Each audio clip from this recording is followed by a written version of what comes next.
오늘 점심도 맛있게 드셨나요? 5분 만에 할 수 있는 오늘의 주요 뉴스 9월 28일 뉴스런치, 오늘의 후속 기사 특집으로 준비했습니다. 그럼 지금 바로 시작할게요. 금요일에 보내드린 바로 저번 영상에서 연평도에서 실종되었던 대한민국 공무원이 북한군에 의해 사살당한 후 시신마저 불태워졌다고 전해드렸습니다. 이 사건에 대해 25일 북한 측에서 통지문을 보내왔습니다. 일단 두 번에 거쳐 미안하다고 말하며 사과를 하기는 했습니다. 가뜩이나 악성 비루스 병마 위협으로 신고하고 있는 남녘 동포들에게 도움은커녕 실망시켜서 미안하다고 김정은 국무위원장이 전하라고 했답니다. 통지문에서 북한 측은 영해에 침입한 남자를 향해 사격했다는 사실은 인정했습니다. 그러나 나머지는 우리 군 측의 주장과 말이 달랐습니다.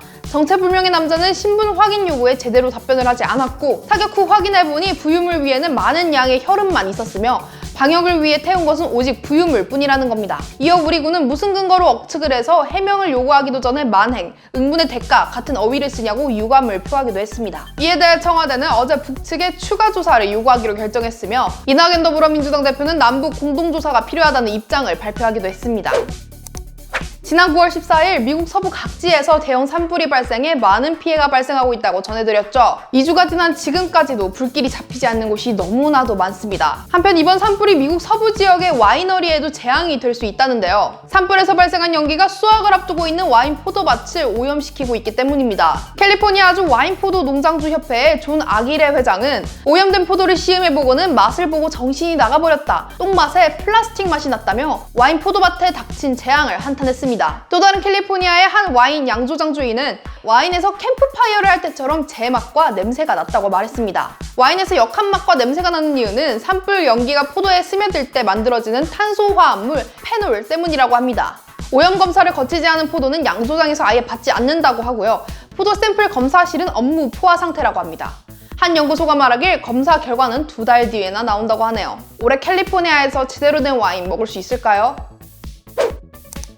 지난 9월 18일 택배 근로자들이 지금껏 공짜 노동으로 취급되었던 택배 분류 작업 거부에 들어갔다고 전해드렸죠. 당시 택배 근로자들은 정부와 업계의 합의안을 받아들이면서 택배 분류 작업 거부 계획을 철회했습니다. 대책위는 곧바로 각 택배사와 대리점에 분류 작업 인력 투입에 따른 업무 협조 요청을 발송하고 23일부터는 분류 작업 인력 투입에 따른 출근 시간을 오전 9시로 조정할 계획이라고 설명했습니다. 그러나 실상을 알아보니 추가될 것이라던 인력은 약속한 인력의 20%밖에 추가되지 않았고, 여전히 택배 기사들이 오전부터 분류 작업을 하고 있었습니다. 이에 더불어민주당 이낙연 대표는요, 지난 24일 택배 종사자 보호 조치 현장 간담회를 열었습니다. 그리고 다음 날인 25일 자신의 페이스북을 통해 택배 노동자 보호를 위한 법안을 조속히 만들겠다고 입장을 밝혔습니다. 어떻게 진행될지 계속 지켜봐야겠습니다.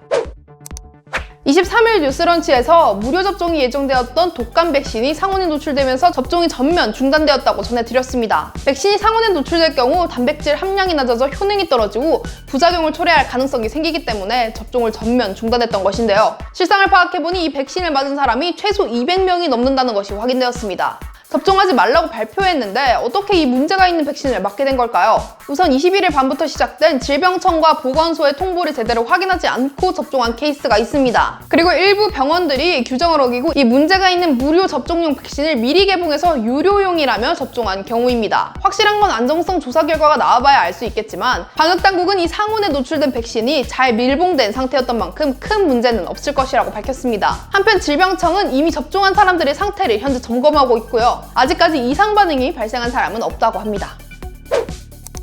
8월 31일 뉴스런치에서는 스가 요시히데 관방장관이 아베 총리의 후임 총리로 가장 유력한 후보라고 전해드렸습니다. 그런데 시간이 참 빠르죠? 스가 장관은 지난 14일 스가 총리로 당선되면서 현재 활발한 행보를 이어나가고 있습니다. 특히 스가 총리 취임으로 한일 간 관계 변화에 대한 관심이 뜨겁습니다. 이르면 올해 말에 스가 총리가 한국을 방문할 것이라고 일본의 일부 언론들이 전하기도 했는데요. 또한 문재인 대통령과의 전화담화에서 코로나19 대책과 7, 80년대 북한의 일본인 납치 사건에 대해 협력 방안을 논의한 것으로 알려졌습니다. 특히 이 북한의 일본인 납치 사건의 경우 스가 장관의 첫 국제 외교 무대인 UN 총회 연설에서 이 내용을 언급했습니다. 조속한 해결을 위해 김정은 위원장을 아무런 조건도 붙이지 않고 만나겠다는 뜻을 전했습니다. 한편 스가 총리는 지난 26일 첫 지방 출장으로 후쿠시마를 방문했는데요. 이는 아베 총리 방문 이후 1년 5개월 만입니다. 오늘 준비한 후속 기사들은 여기까지입니다. 오늘의 뉴스런치가 도움이 되셨다면 구독과 좋아요를 한 번씩 꾹꾹 눌러주시고요. 알림 설정을 누르시면 더 빠르게 뉴스런치를 만나보실 수 있습니다. 그럼 우리는 다음 시간에 만나요.